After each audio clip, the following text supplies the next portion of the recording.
প্রমাণে সময় তো অত্যন্ত আমার শ্রদ্ধাভাজন সভাপতি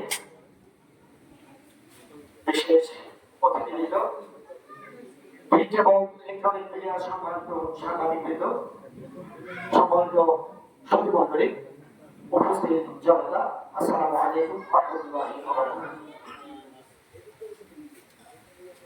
মাইকেল মধুসূদন দত্ত তার বিখ্যাত একটা কবিতার কবিতার্থ বলেছিলেন, সত্যকহে রব তুমি পরমর মনে সত্যকহে সত্যতমার কথা ভাবিয়ে দিলে।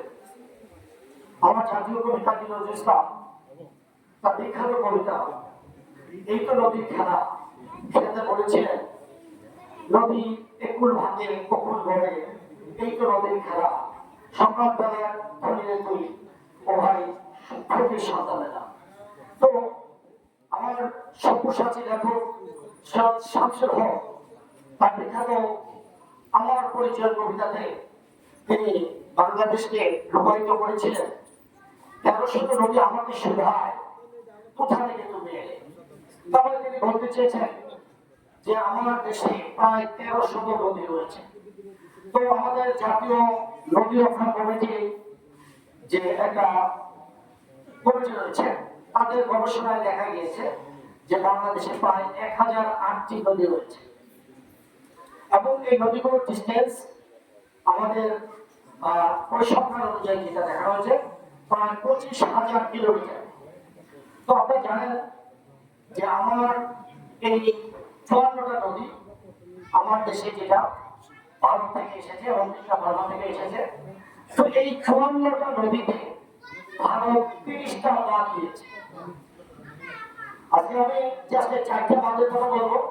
আমার সেই ফারাক্কা বাঁধের কথা আপনারা জানেন, যেটা আমার উত্তরবঙ্গকে পুরো মরুভূমি বানিয়ে দিয়েছে, যেটা তারা ১৯৬২ সাল থেকে ৭০ সাল পর্যন্ত নির্মাণ করেছিল এবং যেটাকে জাস্ট আপনার কনটেস্ট বা পরীক্ষামূলক ভাবে চালু করেছিল ১৯৭৪ সালে ৬ ঘন্টার জন্য।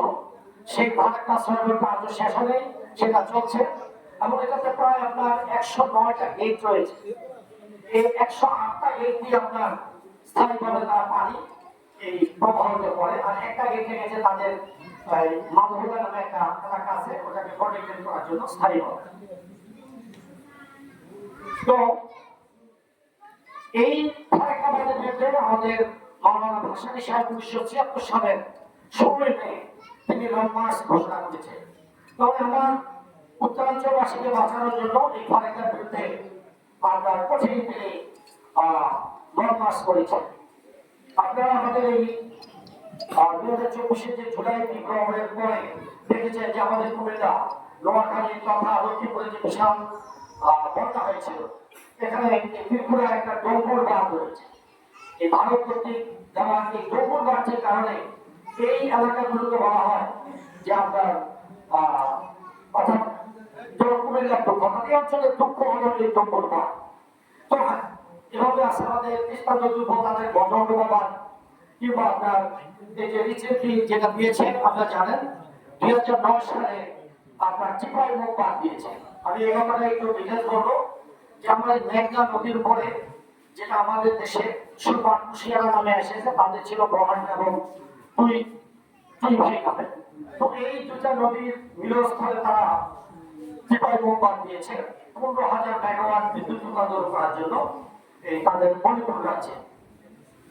তো সময় এই বাঁধের বিরুদ্ধে সিলেটবাসী তথা গোটা বাংলাদেশবাসী তীব্র প্রতিরোধ আন্দোলন করেছিল এবং এই আন্দোলনে আপনারা জানেন আমাদের ঢাকা বিশ্ববিদ্যালয়ের সাবেক ছাত্র নেতা ইলিয়াস আলী তিনি প্রতিরোধ গড়ে তুলেছিলেন এবং পরে তো তাকে ২০১৭ সালে গুম করে ফেলা হয়।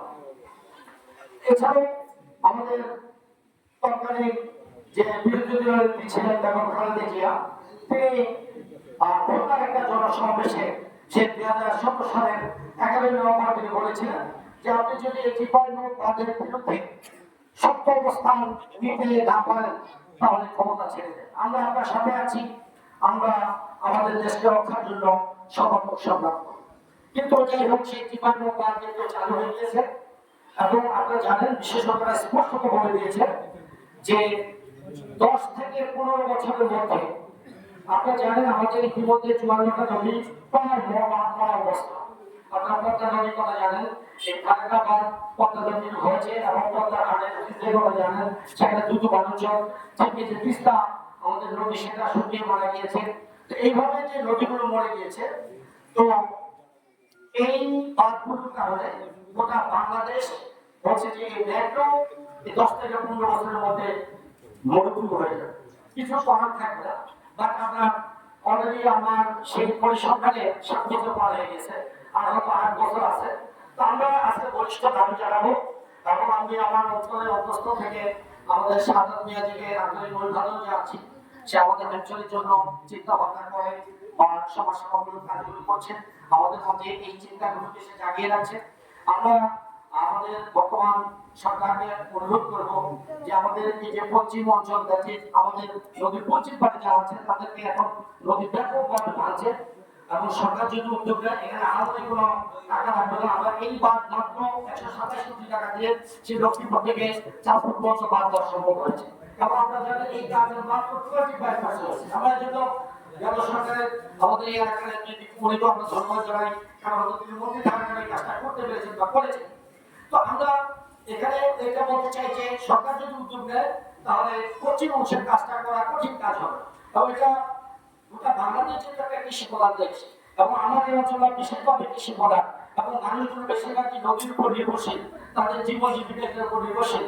কাজে আমি আশা করবো সরকার এই বিষয়গুলোকে গুরুত্ব দেবে এবং আমি আজকের প্রোগ্রাম থেকে আমাদের যারা এই প্রোগ্রামের কনভেনর আছেন তাদের কাছে দাবি জানাবো, চিরবহাদের কাছে এই ব্যাপারে একটা সামগ্রিক আমরা দেবো এবং প্রয়োজন মধ্যে এই সামগ্রী আমরা ডিসি সাহেবের কাছে দেবো এবং আমাদের লোকাল যে এমপি আছে তার কাছে আমরা দেবো যে আমাদের পশ্চিম পাড়টাকে অবশ্যই বাদ দিতে হবে এবং আমরা আশা করি আমরা আশেপাশে যদি ঐক্যবদ্ধ হই এই দাবি আমরা আদায় করতে পারবো এবং আমরা চাই যে আমরা আমাদের হাইজনকে রক্ষার জন্য আমাদের এই বলিষ্ঠ অবস্থা দিতে হবে। তো সবাইকে আন্তরিক অভিবাদন জানিয়ে আমি আমার বক্তব্য এখানে শেষ করছি।